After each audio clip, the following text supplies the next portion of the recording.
दास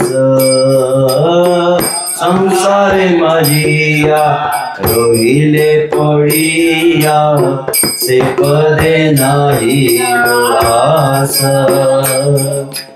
आपन करम भुंजाए शमन आपन करम भुंजाए शमन कहे लोचन दास लोचन दास परम करुणा पाहु दुई जना निताय गौरचंद्र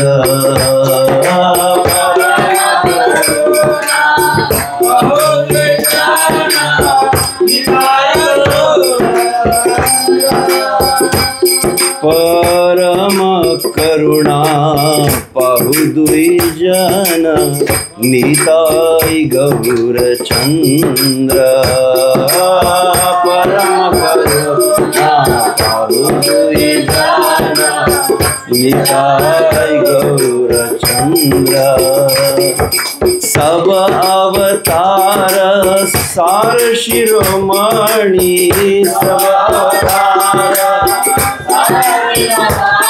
सब अवतार सार शिरोमणि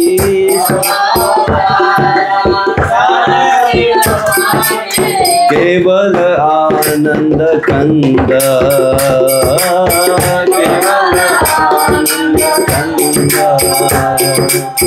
केवल आनंद कंद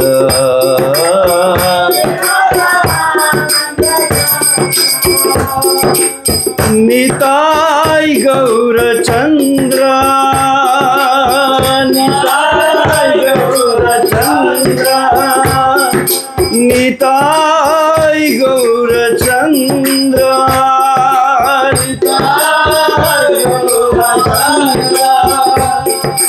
निताय गौरचंद्र निताय गौरचंद्र हरि देवा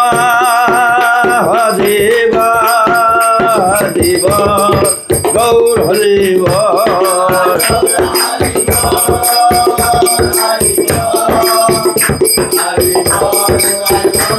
जय जय प्रभुपाद प्रभुपाद प्रभुपाद श्रील प्रभुपाद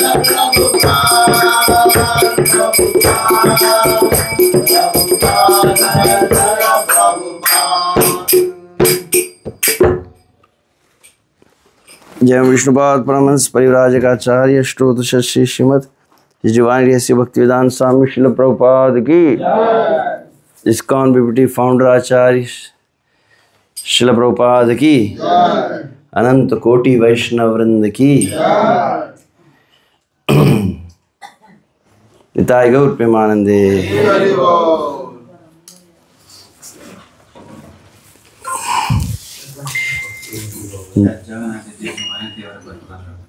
जय जय श्री चैतन्य जय नित्यानंद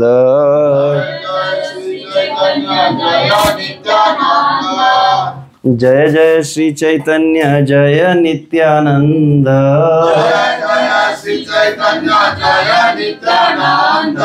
जय द्वैत चंद्र जय गौर भक्त वृंद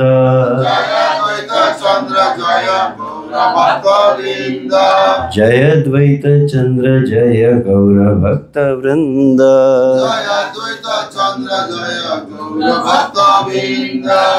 जय जय श्री चैतन्य जय नित्यानंद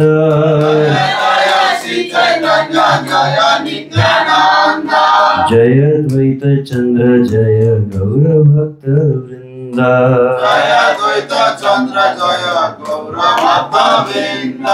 जय द्वैत चंद्र जय गौर भक्त वृंद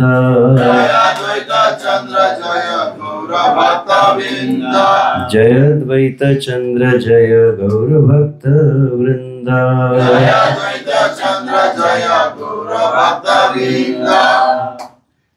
ओम अज्ञानतिमिरन्धस्य ज्ञानाञ्जनशलाकया चक्षुर्मृतं येन तस्मै श्रीगुरुवे नमः। श्रीचैतन्यमनोभीष्टं स्थापितं येन भूतले स्वयं रूपः कदा मह्यं ददाति स्वपदान्तिकम्। वन्देऽहं श्रीगुरो श्रीयुतपदकमलं श्रीगुरून् वैष्णवांश्च श्रीरूपं साग्रजातं सहगण रघुनाथान्वितं तं सजीवम् साद्वैतं सावधूतं परिजनसहितं कृष्णचैतन्यदेवं श्रीराधा कृष्णपादां सहगण ललिता श्रीविशाखान्वितांश्च। नमो विष्णुपादाय कृष्णपृष्ठाय भूतले श्रीमते भक्तिवेदांत स्वामिनिति नामिने। नमस्ते सरस्वते देवे गौरवाणी प्रचारिणे निर्विशेष शून्यवादी पाश्चात्य देशतारिणे। वाञ्छाकल्पतरुभ्यश्च कृपा सिन्धुभ्य एव च पतितानां पावनेभ्यो वैष्णवेभ्यो नमो नमः। जय श्री कृष्ण चैतन्य प्रभु नित्यानंद श्री अद्वैत गदाधर श्रीवासादि गौर भक्तवृंद। हरे कृष्णा कृष्ण कृष्ण हरे हरे हरे राम राम राम हरे हरे। हरे कृष्णा कृष्ण कृष्ण हरे हरे हरे राम राम राम हरे हरे। हरे कृष्णा कृष्ण कृष्ण हरे हरे हरे राम राम राम हरे हरे। असाधु साधु दादायिन् नाति नीचोच्चतारक हानमुञ्च कदाचिन्मां प्रेम्णा हृदकण्ठयो स्फुरः।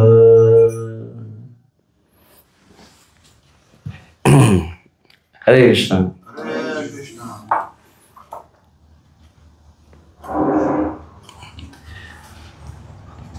तो एक बार पुनः सही भक्तों का यहाँ पर हार्दिक स्वागत है आज के इस प्रातःकाल सत्र में। कल हम सुन रहे थे श्री चैतन्य चरितामृत के शब्दों से कि किस तरह से इस संसार में जो सुख प्राप्ति की इच्छा करना चाहता है अत्यंत सहजता से प्राप्त हो जाता है। भगवान श्री कृष्ण की कृपा प्राप्त होती है केवल कलयुग में श्री चैतन्य महाप्रभु का आश्रय लेने से।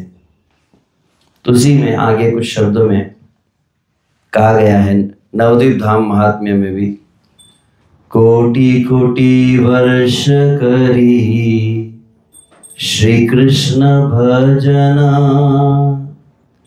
तथापि नामे तेरती ना पाए दुर्जना। क्या कहा गया है? कोई अगर एक दो दिन की बात नहीं, कोटि कोटि वर्ष कहा गया है। जैसे प्रातः काल में कहते हैं ना बहुजन्म करी यदि श्रवण कीर्तन, वैसे ही कोटि कोटि वर्ष करी श्री कृष्ण भजन कहा गया। करोड़ों वर्ष भी श्री कृष्ण का भजन किया जाए तथापि नामेते रति ना पाए दुर्जन। परंतु जो दुर्जन है, जिसके हृदय में अपवित्रता है, अपराध है, अनर्थ है, वो व्यक्ति नाम की रुचि प्राप्त नहीं कर सकता। और तब वहां पर आगे कहा गया है गौरांग भजिले दुष्ट भाव दूरे जाए अल्प दिने ब्रज धामे राधा कृष्ण पाए। परंतु वही व्यक्ति, तो पहले क्या कहा गया, करोड़ वर्ष तक अगर श्री कृष्ण का भजन किया जाए तो जो दुर्जन है, जिसका मन दुष्ट मन वाला जो व्यक्ति है, उसको नाम में रुचि नहीं मिल सकती। परंतु वही व्यक्ति क्या करता है, गौरांग भजिले। तो भजिले अर्थात जो श्री चैतन्य महाप्रभु के चरणों की सेवा करता है। श्री कृष्ण चैतन्य महाप्रभु का आश्रय ले और चैतन्य महाप्रभु के संकीर्तन आंदोलन की जो भक्त सेवा करता है, तो परिणाम क्या है, गौरांग भजिले दुष्ट भाव दूरे जाए। तो जो दुष्ट भावना है, नाम जप कर रहे हैं परंतु अगर भावना अगर दूषित है तो नाम का फल नहीं मिलेगा। तो दूषित भावना, विशेष रूप से कल मैं जो कह रहा था, अपराध वृत्ति, ये जाति कैसे है, बोले जिस अनुपात में, टू द प्रोपोर्शन, जिस अनुपात में आप श्री चैतन्य महाप्रभु के चरणों की सेवा करते हैं, उस अनुपात में दुष्ट भावना चली जाती है। और तुरंत परिणाम क्या है, अल्प दिने ब्रज धामे राधा कृष्ण पाए। तो एक ही श्लोक में देखो कितना अंतर है। पहली लाइन में कहा जा रहा है करोड़ करोड़ वर्ष का श्री कृष्ण भजन, पहले श्लोक में कहा, और दूसरे श्लोक में कह रहे हैं परंतु चैतन्य महाप्रभु का कितने समय तक भजन कर सेवा करनी होगी, तो कहा गया कि अल्प दिने, कहा गया अल्प दिने मतलब बहुत कम, जन्मों की बात भी नहीं है, करोड़ों वर्ष की नहीं, सैकड़ों साल की भी नहीं, अल्प दिने। महीने होता ना, एक तो वर्ष होता है, फिर महीने होते हैं और फिर दिन होते हैं। तो ना वर्षों की बात की गई है ना महीनों की। श्रील भक्तिविनोद ठाकुर के शब्दों में कहा जाए, अगर वास्तविक श्री चैतन्य महाप्रभु की कृपा प्राप्त हो गई, चैतन्य महाप्रभु का आश्रय कलिकाल के जीव को प्राप्त हुआ है, तो चैतन्य महाप्रभु की पूर्ण कृपा यदि प्राप्त हो जाए और चैतन्य महाप्रभु कृपा प्राप्त करके जो भगवान के नाम का जप करता है, 6 महीने में वो भाव भक्ति को प्राप्त कर सकता है। लेकिन प्रभु ये बात कुछ हजम नहीं हुई। यहाँ तो हमारी गाड़ी आगे भी खिसक नहीं रही है सालों साल से। मैं अपनी बात कर रहा हूँ, आपके लिए। आप तो काफी आगे बढ़ चुके हैं, पहुंचे हुए वक्त होंगे। तो हमारी तो अभी तक न्यूट्रल में ही है गाड़ी, अभी तो पहला गियर भी नहीं पड़ा है। जैसे क्योंकि आपने देखा है गाड़ी को सर्विसिंग के लिए भेजा जाता है कार को, तो जब कार को धोना है तो क्या करते हो, जैक लगा देते हो, जैक लगा के गाड़ी को ऊपर उठा दिया जाता है। जब ऊपर उठा दिया जाए, कल्पना कीजिए गाड़ी ऊपर उठ गई है और उसमें ड्राइवर की सीट पर शाम को बैठ जाए और फुल उसको एक्सीलेटर दबाया जाए, तो गाड़ी फुल स्पीड में चल रही है एकदम, और वो आप मीटर देखिए एकदम 80-100 पर चला गया है, परंतु 1 इंच भी गाड़ी आगे नहीं बढ़ी। क्योंकि गाड़ी हवा में है ना। तो हमारे कहते गाड़ी आवाज बहुत करती है, दिखता बहुत है परंतु आगे नहीं बढ़ती है। परंतु जो चैतन्य महाप्रभु का वास्तविक आश्रय ले, तो वह अल्प दिने ब्रज धामे राधा कृष्ण पाए। इसी को चैतन्य चंद्रामृत के शब्दों में कहा जाए तो, यथा यथा गौर पदार विंदे विंदेत कृत पुण्य राशि, तथो तथो सर्पतिर्दीय अकस्मात् राधा पदाम्बोज सुधाम्बुराशि। चैतन्य चंद्रामृत में इस बात का है, यथा यथा गौर पदार विंदे, जितना अधिक व्यक्ति कलियुग का क्या करता है, चैतन्य महाप्रभु के चरण कमलों की सेवा करता है, तो केवल श्री चैतन्य महाप्रभु के चरणों की सेवा करने मात्र से क्या होता है, बोले तुरंत वो व्यक्ति कितना भी पापी हो, कितना भी दुराचारी हो, कितने भी अनर्थ हो, कितने भी दोष हो, कितने भी जन्मों का पाप संचित हो, परंतु वह व्यक्ति यदि चैतन्य महाप्रभु के चरणों की सेवा कर लिया तो इसी एक जन्म में ही डायरेक्ट श्रीमती राधा रानी के चरण कमलों की सेवा का अधिकार प्राप्त हो जाता है। तो भक्तिविनोद ठाकुर के शब्दों में दिखाया जाए, कुछ समय पहले श्री लोकनाथ स्वयं इस बात को बतला रहे थे जो देवी की पूजा करते हैं ना, कई लोग देवी की पूजा करते हैं, काली की, दुर्गा की, चंडी की। जो देवी की पूजा करते हैं उनको शाक्त कहा जाता है। शाक्त शब्द होता है, देवी के जो भक्त होते हैं उनको शाक्त कहते हैं। जो शिव जी की उपासना करते हैं उनको शैव कहा जाता है। जो विष्णु की आराधना करते हैं उनको वैष्णव कहा जाता है। लेकिन जो कृष्ण की आराधना करते, श्री कृष्ण की भक्ति करते हैं, उनको कार्ष्ण कहा जाता है। तो एक होता है शाक्त, दूसरा होता है शैव, तीसरा होता है वैष्णव और चौथा होता है कार्ष्ण। और जो कोई श्री कृष्ण चैतन्य महाप्रभु का आश्रय लेकर श्रीमती राधा रानी के चरणों की सेवा करता है, उसको कहा जाता है गौड़ीय। तो ये परिभाषा है गौड़ीय। गौड़ीय मतलब कौन? चैतन्य महाप्रभु का आश्रय लेकर राधा कृष्ण के चरणों की सेवा करता है। ये गौड़ीय शब्द, हम आप सब गौड़ी वैष्णव है? हाँ, तो कितना कॉन्फिडेंस के साथ रोज ने बोल दिया। अभी देखते हैं कि नहीं, चेक कर। तो अभी भक्तिविनोद ठाकुर का अर्थ तो समझ में आ गया ना। गौड़ीय किसको कहा गया? जो चैतन्य महाप्रभु के चरणों का आश्रय लेकर राधा कृष्ण के चरणों की सेवा करता है। अब वही भक्तिविनोद ठाकुर के पुत्र हुए श्रील भक्ति सिद्धांत सरस्वती महाराज, उनसे पूछा गया है कि गौड़ीय वैष्णव किसे कहते हैं? तो अधिक नहीं, जो अपने इस जीवन में कम से कम 108 बार चैतन्य भागवत और चैतन्य चरितामृत को पढ़ता है, वो है गौड़ीय वैष्णव। मिनिमम बेसिक मिनिमम 16 राउंड्स होता है। कम से कम 100 बार अगर पढ़ लिया तो बोले तब व्यक्ति गौड़ीय वैष्णव कहलाता है।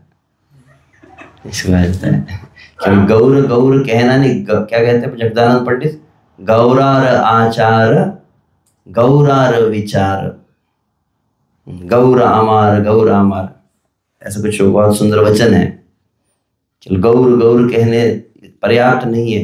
श्री चैतन्य महाप्रभु के भाव, चैतन्य महाप्रभु की शिक्षा को जो समझ में आता है, तो यहाँ पर इस शब्द जो कहा गया है, गौरांग भजिले दुष्ट भाव दूरे जाए, अल्प दिने ब्रज धामे राधा कृष्ण पाए।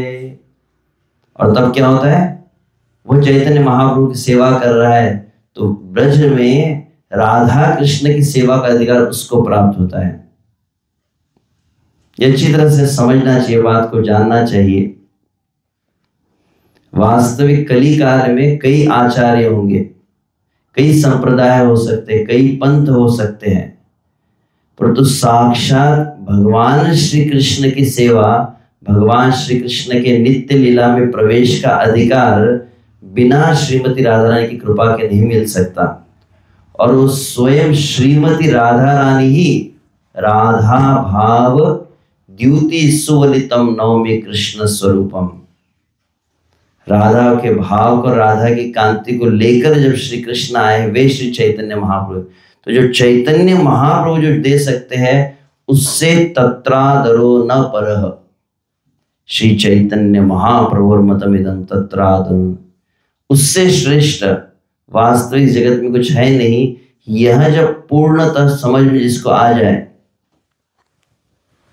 जैसे श्रद्धा शब्द का अर्थ क्या होता है? श्रद्धा मतलब फेथ, फेथ मतलब विश्वास, और नेपाल बर्मीज में क्या कहेंगे? विश्वास, श्रद्धा येउचिमु। तो श्रद्धा का अर्थ क्या है? तो कविराज गोस्वामी कहे हैं, श्रद्धा शब्दे विश्वास कैले सुदृढ़ निश्चय, कृष्ण भक्ति कैले सर्व कर्म कृत है। कई लोग बाहर की दुनिया में कहते हैं हमारी भगवान में बहुत श्रद्धा है। तो वास्तविक श्री कृष्ण में श्रद्धा हुई, आदौ श्रद्धा कहा गया है ना, भक्ति का प्रारंभ श्रद्धा से होता है। तो श्रद्धा शब्द का अर्थ क्या हुआ?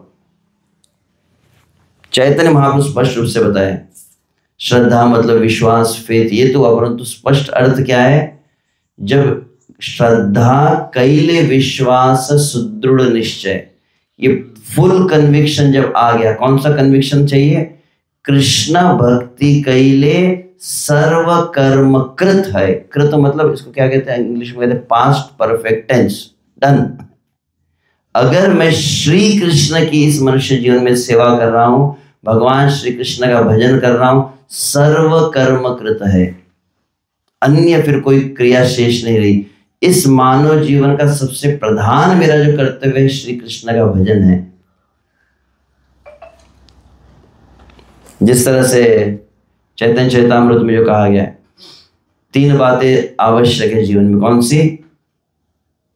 निष्किंचनस्य भगवद भजनोन्मुखस्य पारम परम जिगमिशोर भवसागरस्य। तो 3 बातें जरूरी है जो अपने आप को भक्त मानता है उसके लिए। पहली कौन सी है? बोले निष्किंचनस्य। तो किंचन मतलब कुछ, तो अकिंचन होता है। अकिंचन मतलब जिसका इस संसार में कोई संपत्ति है ही नहीं। तो किसी को लगता है अकिंचन मतलब वो भिखारी होता है, जिसके हाथ में वो कटोरा लेके बैठा है, उसको अकिंचन कहेंगे। तो अकिंचन और निष्किंचन मतलब कौन? आवश्यक नहीं है कि इस संसार के पैसे, प्रॉपर्टी, धन उसके पास है या नहीं है, परंतु निष्किंचन का वास्तविक अर्थ यह है, जो ये बात समझ गया है कि भगवान श्री कृष्ण और भगवान श्री कृष्ण की भक्ति मेरे जीवन का सबसे बड़ा धन और संपत्ति है। This is the only wealth. जिस तरह से श्री चैतन्य महाप्रभु कहते हैं, प्रेम धन विना व्यर्थ दरिद्र जीवना।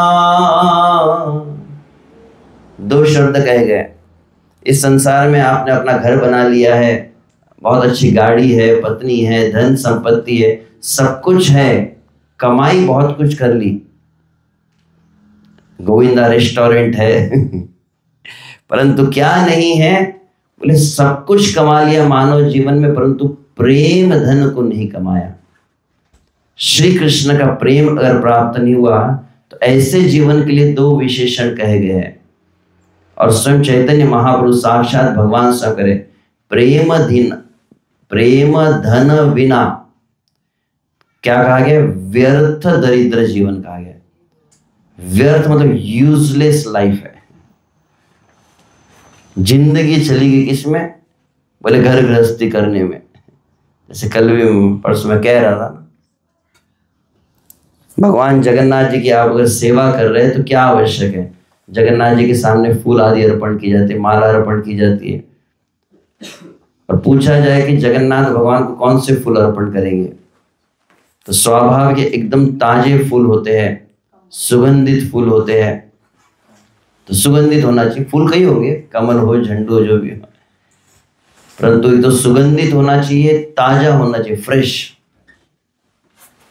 एकदम सड़ा हुआ फूल, पैर के नीचे कुचला हुआ, उसमें से बदबू आ रही है और डस्टबिन में फेंका हुआ है, कचरे के डिब्बे से उस फूल को उठाकर आप भगवान जगन्नाथ के सामने रखेंगे क्या?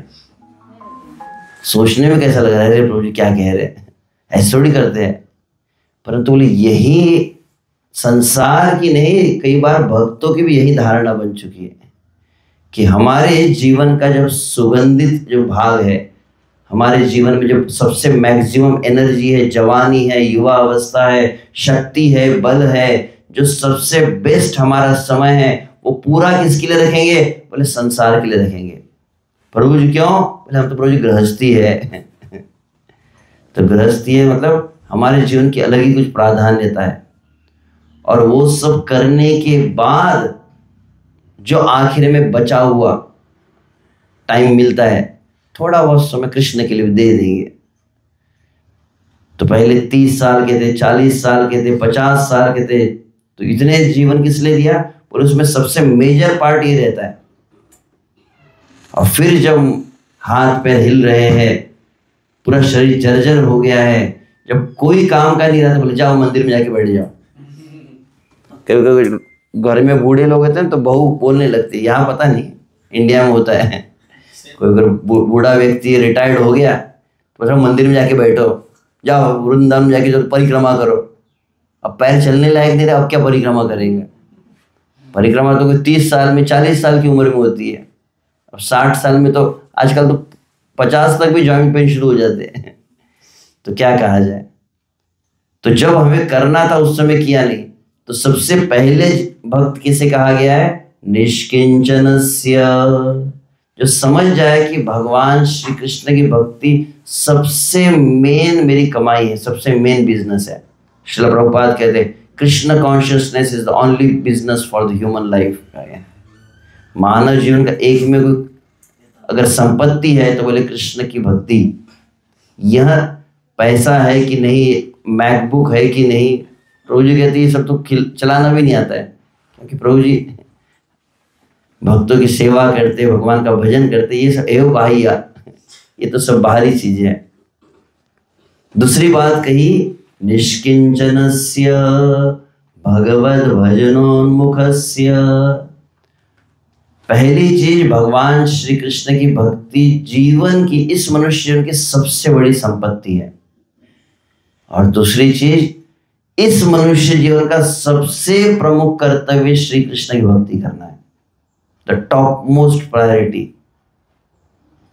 यह जिसको समझ में आए। और तीसरा कहा गया है पारम परम जिगमिशोर भवसागरस्य, एक में संपत्ति श्री कृष्ण का प्रेम, एक में कर्तव्य श्री कृष्ण की सेवा, और एक में लक्ष्य है श्री कृष्ण के धाम की प्राप्ति। इस भवसागर को पार करके यह जिसको समझ में आ गया है, इसको कहा गया है मतलब वास्तविक। तो जिस भागवत में भी कहा गया है, भागवत के 11वें स्कंद में कहते हैं ना, देवर्षि भूताप्त नृणाम पितॄणाम नाकिंकरो नाय मृणी च राजन् सर्वात्मनाय शरणं शरण्यं गतो मुकुंदम परिहृत्य कर्तम। जहां पर कहा गया इस संसार में मनुष्य शरीर प्राप्त करने पर कई ऋण होते हैं।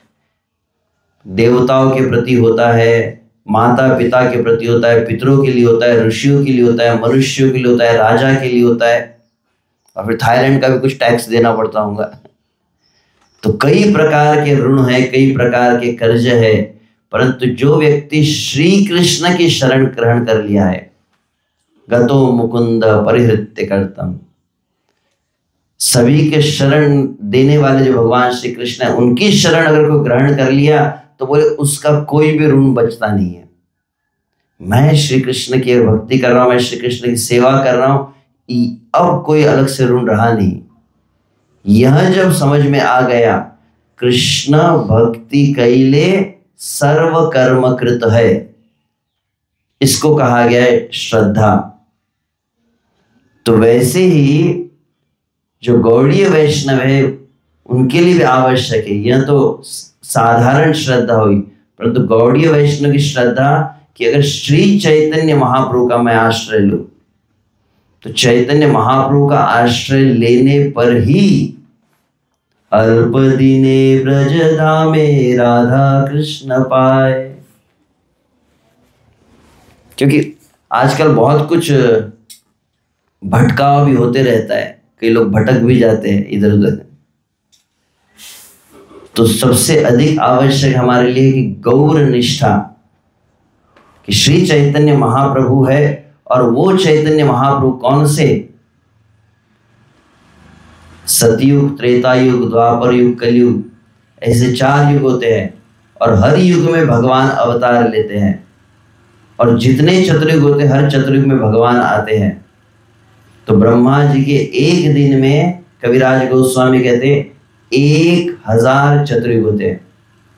14 मनवंतर है, और 14 मनवंतर में 1000 चतुर्युग। तो हर चतुर्युग में, सतयुग में, त्रेता युग में राम जी आएंगे, सतयुग में नरसिंह भगवान आते, द्वापर में कृष्ण आते हैं, कली काल में श्री चैतन्य महाप्रभु आते हैं, और हर युग में युग धर्म की स्थापना की जाती है। तो हर कलयुग में श्री चैतन्य महाप्रभु आकर हरिनाम संकीर्तन को करते हैं।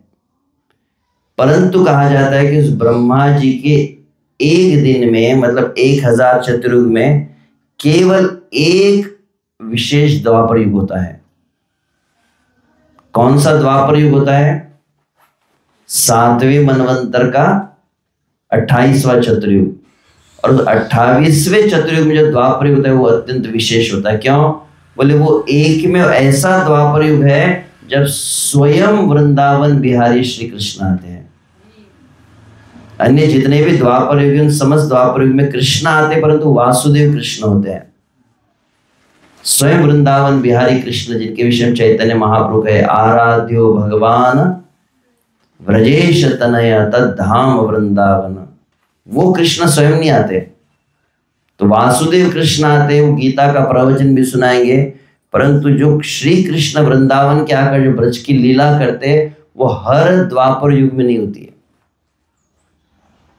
और वह श्री कृष्ण स्वयं जब आए हैं तो ब्रह्मा जी के एक दिन में 1000 चतुर्युग में केवल एक द्वापर युग होता है जब स्वयं वृंदावन के श्री कृष्ण श्रीमती राधा रानी को गोप गोपियों को लेकर ब्रज की लीला को प्रकट करते हैं। तो मतलब जिस द्वापर युग के अंत में स्वयं वृंदावन बिहारी श्री कृष्ण आते, उस द्वापर युग के बाद जो तुरंत कलयुग आता है, तभी केवल ब्रह्मा जी के एक दिन में 1000 चतुर्युग में एक बार ऐसा होता है जिस कलयुग में स्वयं राधा रानी के भाव और राधा रानी की कांति को लेकर स्वयं कृष्ण आते हैं। अन्य जितने कलयुग में और एक कलयुग में अंतर क्या है? अन्य सभी कलयुग में गौर नारायण आते हैं। जैसे अन्य सभी द्वापर युग में वासुदेव कृष्ण आते हैं, वैसे अन्य समस्त कलयुग में गौर नारायण आते हैं। अन्य समस्त द्वापर युग में से वासुदेव कृष्ण आकर गीता का उपदेश आदि देते हैं, वैसे अन्य सभी कलयुग में गौर नारायण आकर हरिनाम संकीर्तन करते हैं। और अन्य सभी कलयुग में गौर नारायण आएंगे, हरिनाम संकीर्तन करेंगे और हरे कृष्ण महामंत्र का ही कीर्तन करेंगे। परंतु उसमें भी जमीन आसमान का अंतर है। अन्य समस्त कलयुग में जो गौर नारायण श्री चैतन्य महाप्रभु के रूप में आकर नाम संकीर्तन को किए, हरे कृष्ण महामंत्र कीर्तन को किए, उसमें जो रिजल्ट मिलेगा, और जब चैतन्य महाप्रभु राधा कृष्ण दोनों एक साथ मिलकर जब आए हैं, उस समय के महामंत्र में जो रिजल्ट है उसमें जमीन आसमान का अंतर है।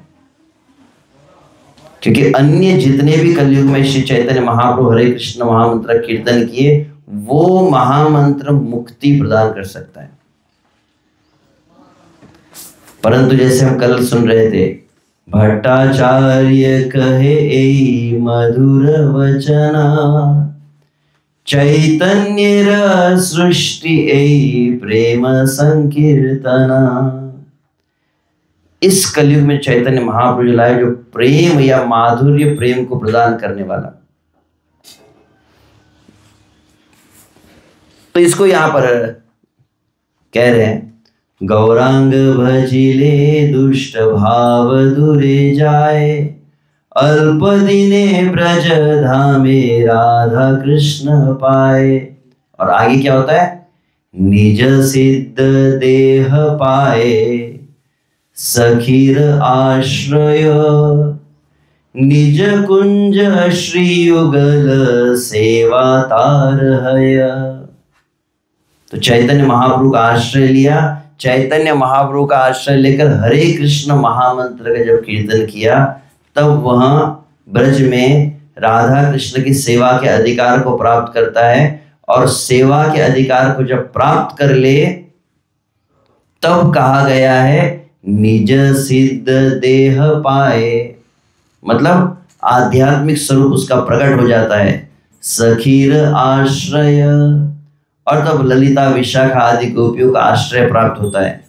निज कुंज श्री युगल सेवा तार हय, जगन्नाथ बलदेव सुभद्रा मैया की। और तब वहां पर निकुंज में राधा कृष्ण की सेवा में प्रवेश करता है।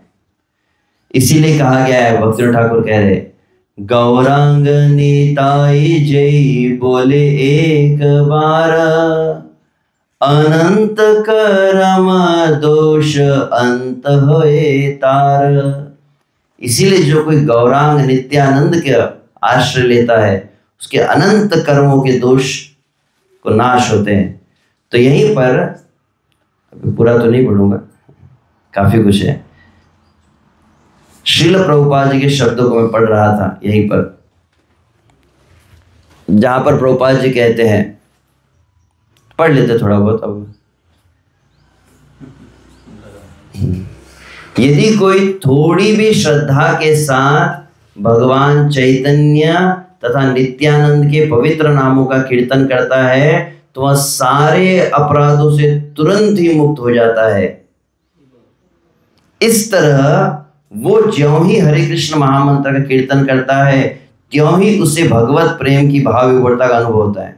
तो सीक्वेंस देखा है, बोले चैतन्य नित्यानंद का नाम लेता है तो अपराध से मुक्त होता है, और उसके बाद हरे कृष्ण कीर्तन करेगा तो तुरंत बोले प्रेम का भाव उदित होने लगता है। इस संदर्भ में भक्तिदान सर ठाकुर कहते हैं, यदि कोई श्री चैतन्य महाप्रभु नित्यानंद की शरण लेता है और उनके इस उपदेश का पालन करता है कि वृक्ष से भी अधिक सहिष्णु और घास से भी अधिक विनीत बनो, तो उसे शीघ्र ही भगवान की प्रेमा भक्ति का स्तर प्राप्त होता है और उसके नेत्रों से आंसू आने लगते हैं। तो भक्तिदान से अब चैतन्य महाप्रभु की शरण मतलब क्या?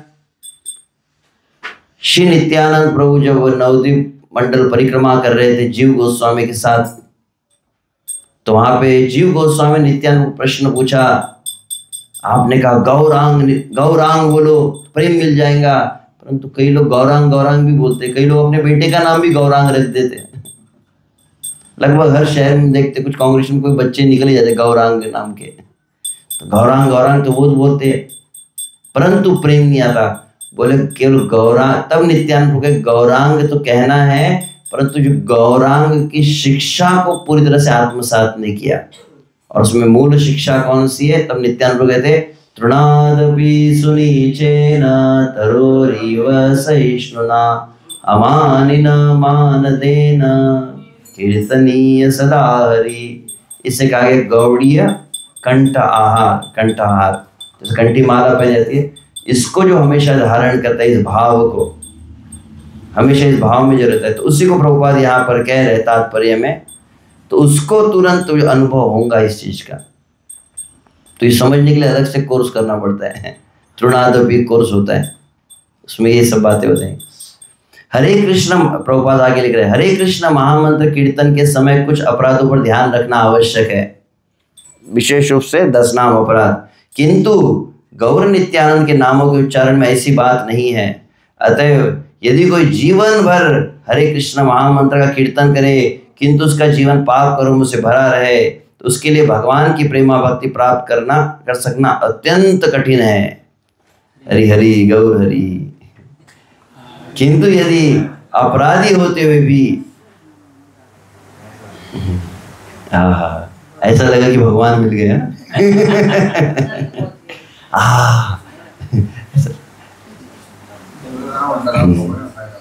ठीक है। किंतु तो क्या प्रभुपाद कह रहे हैं कि यदि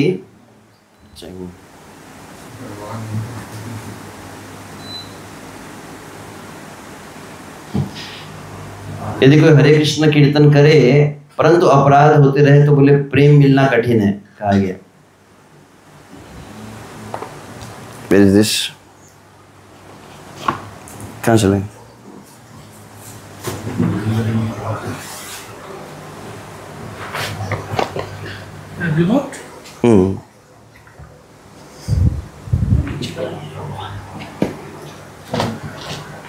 इधर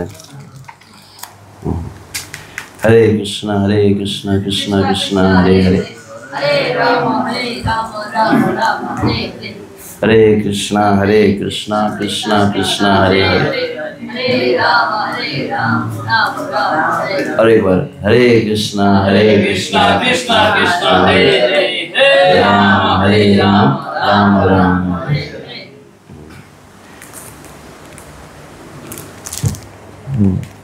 6 पढ़ रहे थे ना, तो नीचे की जो लाइन है, यदि कोई जीवन भर हरे कृष्ण महामंत्र कीर्तन करे किंतु उसका जीवन पाप कर्मों से भरा रहे तो उसके लिए भगवान की प्रेम और भक्ति प्राप्त कर सकना अत्यंत कठिन होगा। किंतु आगे क्या है, यदि अपराधी होते हुए भी वह गौर नित्यानंद के नामों का कीर्तन करता है तो उसके सारे पाप कर्मों के फल तुरंत दूर हो जाते हैं। हरि बोल। इसलिए मनुष्य को सबसे पहले चैतन्य महाप्रभु नित्यानंद के पास जाना चाहिए या गुरु गौरांग की पूजा करनी चाहिए और तब राधा कृष्ण की पूजा के स्तर पर आना चाहिए। हमारे कृष्ण आंदोलन में शिष्यों को पहले गुरु गौरांग की पूजा का उपदेश दिया जाता है और जब वे कुछ उन्नति कर लेते हैं तब राधा कृष्ण के अर्चा विग्रह स्थापित किया जाता है और उन्हें भगवान की पूजा में लगाया जाता है। अंततः राधा कृष्ण तक पहुंचने के लिए सर्वप्रथम गौर नित्यानंद के शरण में जाना आवश्यक है। प्रारंभ में मनुष्य को श्री गौर सुंदर के पवित्र नाम का नियमित कीर्तन करना चाहिए और तब नित्यानंद प्रभु के नाम का। इस प्रकार मनुष्य का हृदय भौतिक भोग की मलिन इच्छा से निर्मल हो सकेगा। जैसे मैं 2 दिन जब खराब में हम चर्चा भी कर रहे थे, अब फिर से देखो मेरे सामने यहाँ पे बॉटल ला के रख दी जाती है, परंतु मेरा प्रॉब्लम क्या है कि बोलते समय मैं जनरली पानी पीता नहीं हूँ। तो पानी लाकर रखा है परंतु यदि प्यास न हो तो इसका कुछ फायदा है। तो वैसे ही परम पूज्य श्री सच्चिदानंद स्वामी महाराज के सामने ग्लास रखी थी, बोले ग्लास रखा हुआ है परंतु प्यास नहीं है तो कोई लाभ नहीं है। तो वैसे समस्या क्या है, बोले साक्षात कृष्ण भी प्राप्त हो गए तो बोले कोई लाभ नहीं। क्यों? बोले कृष्ण के भी प्यास नहीं है, अभी कृष्ण की व्याकुलता नहीं है, अभी तो जीवन चल रहा है ना, कुछ हो रहा है। जैसे संसार में होता है ना, कभी कभी कुछ लड़के लड़कियां गाते ना, हम तेरे बिन अब रह नहीं सकते, तेरे बिना क्या वजूद मेरा, तुझसे जुदा अगर हो जाए तो खुद से भी हो जाएंगे जुदा। बोलेंगे कौन कौन से प्रभु जी श्लोक बोल देते हैं। इस संसार में भी जब प्रेम होता है ना, व्यक्ति रह नहीं पाता है, बोलते इसके बिना हम रह नहीं पाएंगे, मर जाएंगे। श्री गदाधर पंडित कह रहे श्री चैतन्य महाप्रभु से, हे गौर हरि आपको तो प्रेम मिल गया। श्री चैतन्य महाप्रभु रोने लगे, बोले कृष्ण मिले नहीं और मैं अभी तक जिंदा हूं, तो कैसे प्रेम मिला? अगर प्रेम मिला रहता तो कृष्ण अगर है नहीं तो कैसे रह रहे, हमको कैसे अच्छा लग रहा है खाना भोजन, हम कैसे संसार कार्य करें। तो नारद भक्ति सूत्र में नारद मुनि जो कहे भक्ति क्या है, तो भक्ति के कई अर्थ कहे, उसमें से एक भक्ति का अर्थ क्या है, बोले तद विस्मरणेति परम व्याकुलतेति। भक्ति मतलब क्या? बोले कृष्ण की व्याकुलता, श्री कृष्ण के लिए बेचैनी होनी चाहिए। कृष्ण कब मिलेंगे, कैसे मिलेंगे, और कितने दिन लगेंगे, सुबह की शाम हो गई, शाम की सुबह हो रही है, कृष्ण मिल तो नहीं रहे।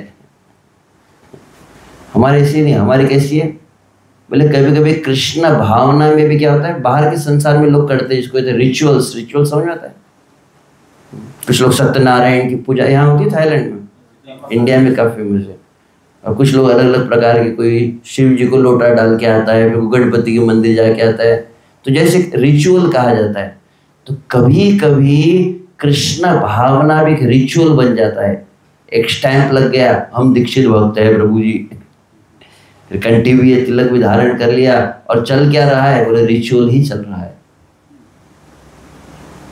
श्रील प्रभुपाद ने इंटरनेशनल सोसाइटी, हरी हरी कोई चिंता मत करो, दरवाजा खोल सकते हो, फॉर कृष्ण रिचुअल्स नहीं बनाया है, केवल रिचुअल्स की भावना जो है। तो यहां पर मैं ये अभी क्यों बात कहा, श्री कृष्ण की प्राप्ति से ज्यादा जरूरी है कि कृष्ण की प्राप्ति की इच्छा हो। तो कहा जाता है जब श्री चैतन्य महाप्रभु का जो आश्रय लेता है, चैतन्य महाप्रभु की जो सेवा करता है, तो परिणाम क्या होगा, तब वास्तविक वो शुद्ध नाम ले पाएगा। लेकिन पहले नाम लेने की इच्छा भी तो होनी चाहिए।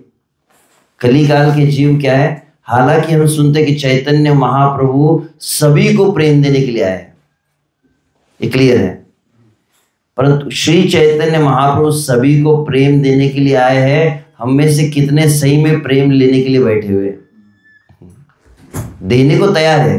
अब मान लीजिए कोई अगर मुझे प्रसाद दे रहा है, जैसे प्रभु जी 3 दिन से मुझे एक स्वीट खिलाना चाहते थे गोविंदा रेस्टोरेंट से, मैं खाया ही नहीं वैसे रह गया, नेक्स्ट टाइम के लिए वो रिजर्व रखेंगे जरूर। प्रभु जी ने कहा तो प्रभु स्वीट जरूर लेना, परंतु ले नहीं पाया, जो भी कारण हो। तो कोई आपके हाथ में देने के लिए तैयार है, परंतु आप हमारा हाथ आगे नहीं बढ़ाएंगे तो लेंगे क्या? उसने वस्तु छोड़ दी तो नीचे गिर जाएगी ना। तो श्री चैतन्य महाप्रभु देने के लिए तैयार है, समस्या है कि हम लेने की इच्छा भी की है क्या। तो हम लगभग 3 दिन तो इसी बात पर चर्चा चल रही थी। जब मैं कहाँ था, शायद खावला में था कि हम जो भी जहाँ भी पता नहीं कहाँ गए, सब लगभग एक जैसी बात कर कि समस्या क्या है, बोले अभी तक वास्तविक कृष्ण की इच्छा हुई नहीं है। अभी सही में कृष्ण थोड़ी चाहिए, कहा जाए कितने जो सही में कृष्ण चाहिए किसी को, कहा जाए है अभी है ही नहीं। और किसी के मन में होंगी भी तो कौन सा कृष्ण जी, कई बार कुछ लोग पूछते कैसे चल रहा है, बोले भगवान कृष्ण की बड़ी कृपा है। कैसी कृपा है, बोले बढ़िया रोज बिजनेस चल रहा है अपना। भगवान श्री कृष्ण की कृपा है कि मुझे कोरोना नहीं हुआ प्रभु जी। भगवान श्री कृष्ण की बहुत बड़ी कृपा है कि पत्नी जो है सब बात सुन लेती है मेरी। तो कृपा इसको मानते हैं ना। वास्तविक कृपा मतलब क्या है, तो बोले कृष्ण चाहिए, परंतु कैसे चाहिए, बोले कृष्ण चाहिए परंतु संसार साथ में चाहिए। अच्छा परिवार भी होना चाहिए, स्वस्थ शरीर होना चाहिए, थोड़ा अच्छा पैसा भी होना चाहिए, बिजनेस भी होना चाहिए, हो सके तो अपना कुछ लैंड वगैरह भी हो, प्रॉपर्टी भी हो, प्लॉट भी हो। ये सबके साथ में कृष्ण जी, केवल और केवल कृष्ण, सिर्फ कृष्ण चाहिए और कुछ नहीं। ऐसी इच्छा भी नहीं है। अगर मान लीजिए जैसे मैं उस दिन कह रहा था कि एक समय प्रवचन देते, प्रवचन में पूछा गया आपकी क्या इच्छा है, बोले भगवान के धाम जाना है। तो फिर प्रश्न पूछा कि भगवान के धाम क्यों जाना है, तो एक व्यक्ति ने बोला मैं भगवान के धाम जाना चाहता हूँ। बोले क्यों, बोले पत्नी से बहुत परेशान हो गया हूँ।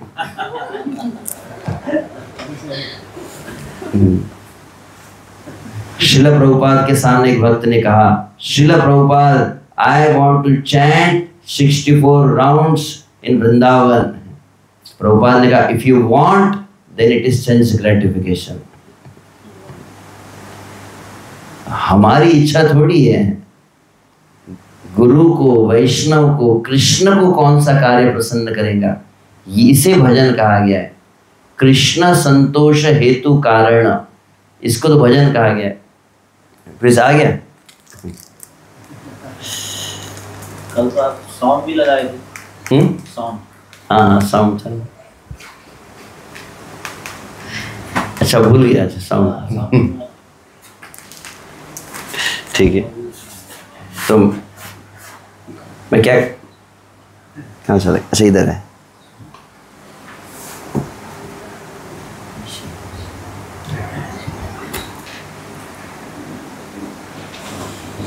हरे कृष्ण कृष्ण कृष्ण हरे हरे, हरे राम राम राम हरे हरे। ठीक, ये तो कुछ कथा लीला कहनी है। अभी तो डोज के लिए थोड़े साउंड चाहिए। डोज में एनेस्थेशिया नहीं देना पड़ता, डायरेक्ट इंजेक्शन देना पड़ता है कभी। जो भी हो, तो मैं इसी एक वाक्य पर विचार कर रहा था। मनुष्य का हृदय बहुत ही भोग की मलिन इच्छाओं से निर्मल हो सके। तो जो मैं बात कहना चाहता हूँ, जो कोई श्री चैतन्य महाप्रभु की सेवा करता है तो परिणाम क्या होता है, वास्तविक उसे भगवान का नाम शुद्ध लेने का अधिकार प्राप्त होता है। परंतु जो नित्यानंद प्रभु के चरण कमलों की सेवा करता है, नित्यानंद का आश्रय लेता है, तो बोले उसको वास्तविक, यह जो मैंने कहा था ना, कृष्ण की प्यास होनी चाहिए। कृष्ण की प्यास कहाँ से आ सकती है? आर कबे निताई चांदे करुणा होई बे, संसार वासना मोर कबे तुच्छ हबे। तो क्या कहा गया? श्री नित्यानंद की जब करुणा होंगी तब कृष्ण की प्यास नहीं होने का एक कारण यह है क्योंकि भी संसार की प्यास है। जो संसार की प्यास होती है तो फिर कृष्ण की प्यास नहीं लगती है। दो प्यास एक साथ नहीं लग सकती। जितनी अधिक संसार की प्यास रहती है उतना अधिक श्री कृष्ण की प्यास नहीं रहती। पहले संसार की प्यास खत्म करने। आप जंगल में कभी देखा? जंगल में लोग लकड़ियां काटते हैं और लकड़ी काट कर उसको जलाया जाता है। तो लकड़ी काटने के बाद तुरंत लकड़ी जलती है क्या? क्यों नहीं जलती? हाँ, सूखा नहीं होता। सूखा नहीं होता मतलब उसको पानी में डुबाया क्या बकेट में? फिर सुखाना पड़ता मतलब क्या? वास्तविक लकड़ी जो है जब वृक्ष के साथ में रहती है तो वो वृक्ष से क्या लेती है? रस को लेती है, जल को लेती है। और जब लकड़ी उस टहनी को आपने काट दिया, भले काट दिया परंतु रस अभी तक है ना। जो रस उसने लिया था वो रस है। तो पहले लकड़ी को पूरा सुखाना पड़ता है और जब पूरी सूख जाती है तो बोले तुरंत आग पकड़ लेती है। तो वैसे ही हमारी इंद्रियों ने संसार में बहुत ज्यादा रस लिया है। बहुत नेटफ्लिक्स प्राइम वीडियो देखा है। आपके लिए नहीं कह रहा हूँ, आप तो सब ये देखते हैं सब। आप तो भजन प्रेमी भक्त है, आप थोड़ी कोई देखते। पुष्पा वगैरह सब देखा ही नहीं आपने कभी। छावा तो मालूम ही नहीं होगा आपको। एकदम गांधी जी के बंदर की तरह ही है। परंतु कुछ लोग पूछते हैं एक देर, प्रभु जी क्या बोल रहे हैं? प्रभु जी को सब मालूम है। तो अगर इंद्रियों को संसार से निकाल भी लिया तो क्या हुआ? बोले बहुत सालों तक, बहुत जन्मों तक इंद्रियों ने रस लिया है। तो इस इंद्रियों को सुखाना पड़ेगा। सुखाया कैसे जाता है? उस इंद्रियों को निरंतर बोले आग में जलाना पड़ता है। कौन सी आग होती है? बोले सभी इंद्रियों को निरंतर श्री कृष्ण की सेवा में रखना पड़ता है। और जितना ज्यादा इंद्रियां सभी चैतन्य महाप्रभु की चरणों की सेवा में लगे रहेंगी तो बोले पूरी उसकी आग सूख जाए, रस सूख जाएगा। रस मतलब अभी अंदर रस है। इतना प्रवचन सुने प्रभुपाद जी की, इतना इस्कॉन में दीक्षा ली तो बताया जाता है ये टीवी मत देखो, ये नॉनवेज मत खाओ, ये मत करो। तो अभी क्या किया हमने? निकाल लिया इंद्रियों को, परंतु थोड़ा बहुत लगता है।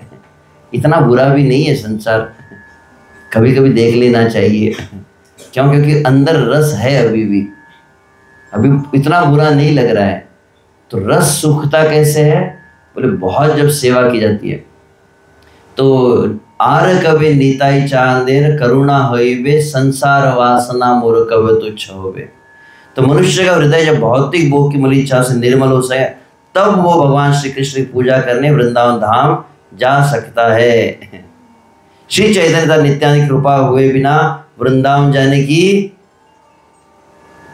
कुछ लोग तो प्लॉट भी ले रहे हैं, मैंने सुना। मैंने लिखा, ये इधर लिखा गया है। तो आप में से कितनों को चैतन्य नित्यानंद की कृपा मिल गई है? तो ये हमारे प्लान पर आप किए कराए पर पानी फेर रहे हैं। हम तो पूरा प्लान बना के बैठे हैं अभी। कुछ लोग आजकल काफी चलता है, बोले मोरई अभिलाष वृंदावन दियो वास।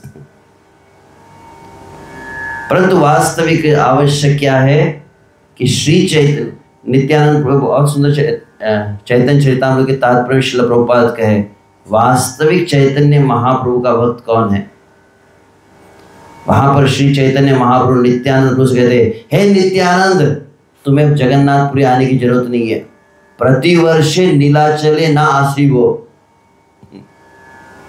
तुम बंगाल में रहो और बंगाल में घर घर में जाकर नाम संकीर्तन को दो। और तुरंत प्रभुपाद में तात्पर्य में इस बात को लिखा, चैतन्य महाप्रभु का वास्तविक सेवक कौन है? चैतन्य महाप्रभु के वास्तविक सेवक है नित्यानंद प्रभु। और जो नित्यानंद प्रभु को सेवा में मदद करता है, नित्यानंद प्रभु की कौन सी सेवा है? शुन शुन नित्यानंद शुन हरिदास, आमार आज्ञा एक करो प्रकाश, प्रति घरे जाओ मागी ए भिक्षा, बोलो कृष्ण भजो कृष्ण करो कृष्ण शिक्षा। अब ध्यान से आप सोचना, चैतन्य महाप्रभु ने आदेश दिया, क्या दिया है? प्रति घरे जाओ, हर घर में जाना है। किसको बोला है? नित्यानंद प्रभु को। तो केवल मायापुर के घर ही कवर करने नित्यानंद प्रभु को, केवल बंगाल के ही कवर करने हैं? तो कोसामुई तो कोसामुई के घर कवर करना ही नित्यानंद प्रभु की सेवा है कि नहीं? तो कहा जाता है कि नित्यानंद प्रभु तब तक नहीं रुकेंगे जब तक पृथ्वी के हर घर में जाकर हरि नाम को नहीं देंगे।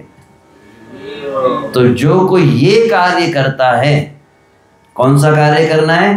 बोले नित्यानंद प्रभु को मदद करना है, और ये जो करता है वो वहां पर जा सकता है, और जाने की जरूरत नहीं है। स्पष्ट उदाहरण है, श्रील प्रभुपाद जी के आंदोलन में देखते हैं प्रकट रूप से। कौन थे? बोले प्रभुपाद के कई शिष्य जिन्होंने जीवन भर अपना न्यौछावर किया प्रभुपाद जी के लिए। प्रभुपाद कौन है? बोले प्रभुपाद को कहा जाता है नित्यानंद कृपा की मूर्ति है। जैसे नित्यानंद जगाई मधाई के पास गए, Srila Prabhupada without invitation New York कहाँ नहीं गए, जगाई मधाई से जो गए गुजरे थे वहां पर गए। जहां पर कोई कृष्ण भावनामृत नहीं है, जहां पर कृष्ण की इच्छा नहीं है, ऐसे लोगों के पास जब आप जाकर अगर कृष्ण भावना को दो तो बोले ये है नित्यानंद प्रभु की सेवा। विदाउट इनविटेशन लोगों को घर में घुसकर उनको भक्ति जो दी जाती है। दो प्रकार के मरीज होते हैं ना, हम सुनते हैं। एक होता है जो बीमार होने पर डॉक्टर के पास जाता है, और दूसरा इतना बीमार होता है कि बिस्तर से उठने लायक नहीं रहता, तो बोले डॉक्टर को उसके घर पे जाना पड़ता है। तो कलयुग के जो इतने पतित हो चुके कि उनके मन में कृष्ण की इच्छा भी नहीं रही, तो ऐसे जो लोग हैं जिनके मन में श्री कृष्ण की बिल्कुल इच्छा नहीं है, उनको जाकर अगर भक्ति दी जाए तो ये है नित्यानंद प्रभु। इन preaching to the interested is not the service to Lord Nityanand. तो चैतन्य महाप्रभु सार्वभौम भट्टाचार्य, प्रकाशानंद सरस्वती, इनको प्रचार करते थे ना। पर एकदम वो चैतन्य भागवत में कहते थे, डाकू थे, ब्राह्मण डाकू, उनको प्रेम किसने दिया? नित्यानंद प्रभु दिया। जगाई मधाई को किसने दिया? नित्यानंद। एकदम जो होपलेस केस थे, सबको भक्ति कौन दे? नित्यानंद प्रभु। तो कली काल के अधिकतर जीव कैसे? बोले किसी को भी प्रभु जी कृष्ण नहीं चाहिए कलयुग में। तो सब किसके कस्टमर है? बोले सबके सब नित्यानंद प्रभु के कस्टमर है। तो ऐसे जीवों को जाकर जो प्रेम भक्ति दे रहा है, नाम दे रहा है, ये है श्रील प्रभुपाद का कार्य।